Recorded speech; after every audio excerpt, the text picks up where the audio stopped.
السلام علیکم ورحمۃ اللہ۔ میرے محترم بھائی اور دوستو، جب اللہ تبارک و تعالی کسی کے حالات کو بدلنا چاہتا ہے اور کسی کے ساتھ خیر اور بلائی والا معاملہ کرنا چاہتا ہے، اور جب کسی کی زندگی بدلنا چاہتا ہے، تو پھر اس شخص کے اندر یہ 7 علامتیں ظاہر ہوتی ہیں۔ اگر کوئی شخص یہ 7 علامتیں اپنے اندر محسوس کرے، اپنے اندر ظاہر کرے، تو پھر یاد رکھے کہ اللہ تبارک و تعالی نے اس کے ساتھ خیر اور بلائی والا معاملہ کر دیا ہے۔ پھر اللہ تبارک و تعالی ایسے شخص کی نصرت اور مدد فرمانے والا ہے۔ پھر اللہ تبارک و تعالی ایسے شخص کے حالات کو بہتر سے بہتر بنانے والا ہے۔ تو آئیں جانتے ہیں آخر وہ 7 نشانیاں کون کون سی ہیں جو ہمیں محسوس نہیں ہوتی، حالانکہ ہمیں سمجھنا چاہیے کہ میرے اندر یہ نشانی، یہ علامت ہے، تو پھر یقیناً اللہ تبارک و تعالی ہمارے لیے بہترین فیصلہ فرمانے والا ہے۔ سب سے پہلی نشانی آپ صلی اللہ علیہ وسلم کی حدیث ہے، من یرید اللہ بہ خیرا یفقہہ فی الدین۔ اللہ تعالیٰ جس کے ساتھ بلائی کا ارادہ کرتا ہے تو پھر اسے دین کی سمجھ بھی عطا فرماتے ہیں۔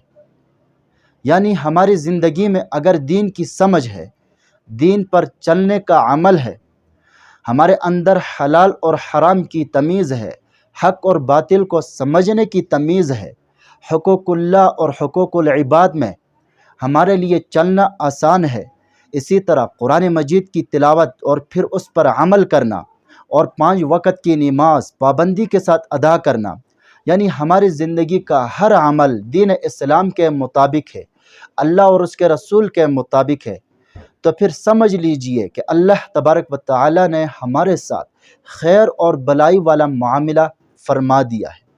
کتنی خوبصورت بات ہے۔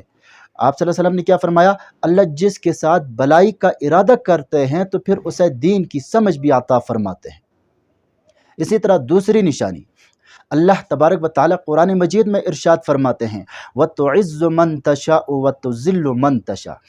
اللہ جس کو چاہتا ہے عزت دیتا ہے، جس کو چاہتا ہے ذلت دیتا ہے۔ یعنی اللہ جس کو عزت دینا چاہیں کوئی اسے ذلت نہیں دے سکتا، اور اللہ جس کو ذلت دینا چاہیں کوئی اسے عزت نہیں دے سکتا۔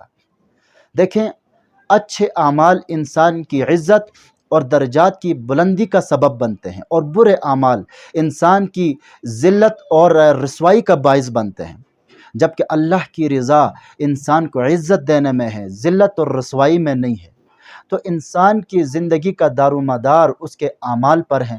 اگر اعمال اچھے ہیں تو پھر اللہ تبارک و تعالی اسے عزت اور مرتبے والی زندگی عطا کریں گے، اور اگر انسان کے اعمال برے ہیں تو پھر اللہ تبارک و تعالی اسے رسوا کر کے چھوڑیں گے۔ اسی طرح تیسری نشانی اللہ تبارک و تعالی کا اپنے بندوں کو آزمانا۔ دیکھیں، آزمائش بھی ایک اللہ کی طرف سے ہوتی ہے۔ اللہ پاک چاہتا ہے کہ میرا بندہ میرے فیصلے پر راضی ہو۔ اللہ پاک چاہتا ہے کہ میرا بندہ میرے فیصلے پر راضی ہو۔ اللہ پاک چاہتا ہے کہ میرا بندہ مصیبت کے وقت، پریشانی کے وقت، آزمائش کے وقت مجھے پکارتا رہے۔ اگر میرا بندہ میرے فیصلے پر راضی ہے اور پھر مصیبت کے وقت، پریشانی کے وقت، آزمائش کے وقت مجھے پکارتا بھی ہے، تو پھر اللہ تبارک و تعالی ایسے شخص کے حالات کو بہتر سے بہتر بناتے ہیں، ایسے شخص کے معاملات کو درست فرماتے ہیں۔ اور اسی طرح تیسری نشانی، ان اللہ یحب التوابین و یحب المتطہرین۔ دیکھیں، انسان ہے، انسان سے گناہ ہوتے ہیں، چلتے پھرتے گناہ ہو جاتے ہیں، اور انسان جو ہے وہ نسیان سے بنا ہے، وہ انسان جو ہے وہ نسیان سے بنا ہے، جس کی وجہ سے انسان سے خطا ہوتی رہتی ہے۔ لیکن اللہ رب العزت نے اس سے انسان کو بچانے کے لیے ایک طریقہ عطا فرمایا ہے۔ وہ طریقہ کیا ہے؟ جسے استغفار کا نام دیا گیا ہے۔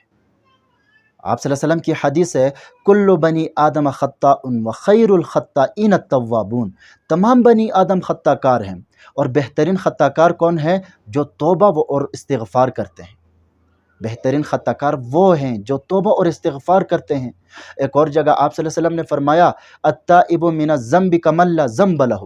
گناہ سے توبہ کرنے والا ایسا ہے جیسا کہ اس نے گناہ کیا ہی نہیں۔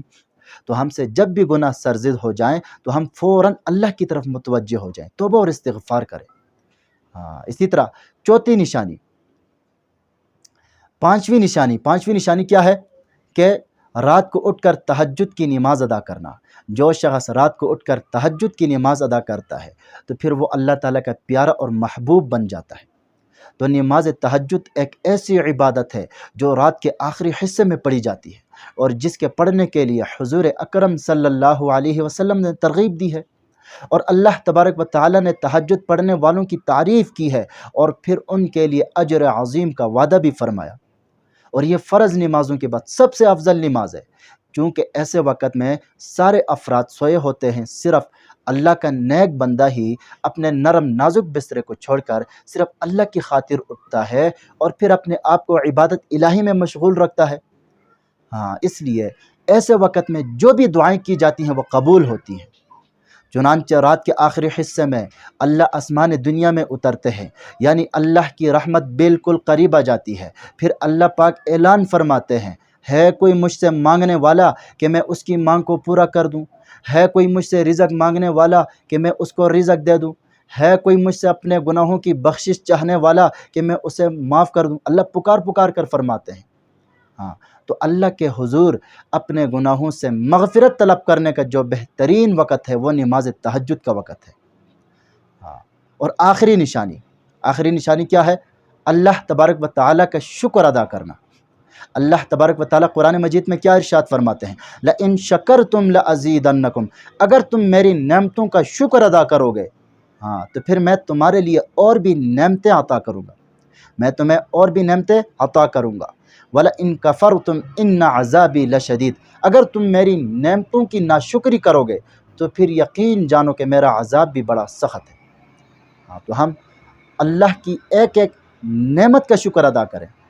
وَإِن تَعُدُّوا نِعْمَةَ اللَّهِ لَا تُحْصُوهَا، اگر ہم اللہ تعالیٰ کی نعمتوں کا شکر ادا کرنا چاہیں تو ہم شکر ادا نہیں کر سکتے، اور اللہ تعالیٰ کی نعمتوں کو گننا چاہیں تو گن بھی نہیں سکتے۔ اتنی بے شمار نعمتیں ہمارے پاس ہیں اللہ تعالیٰ کی۔ تو ہم ہر وقت، ہر لمحہ، جس پوزیشن میں بھی ہیں، جس لمحے میں بھی، ہم جہاں بھی ہیں، ہم اللہ تعالیٰ کا شکر ادا کریں۔ اللہ تعالیٰ کا شکر ادا کریں گے تو پھر اللہ تبارک و تعالیٰ ہم سے راضی ہو جائیں گے۔ اللہ تبارک و تعالیٰ ہمیں عمل کرنے کی توفیق عطا فرمائے۔ اگر ویڈیو پسند آئی ہو تو لائک کریں اور صدقہ جاریہ سمجھ کر شیئر کریں۔ چینل پر نیو ہے تو سبسکرائب کریں، اور ساتھ لگے ہوئے گھنٹی کے نشان پر ضرور کلک کریں۔ اپنا ضرور خیال رکھے گا۔ اللہ حافظ۔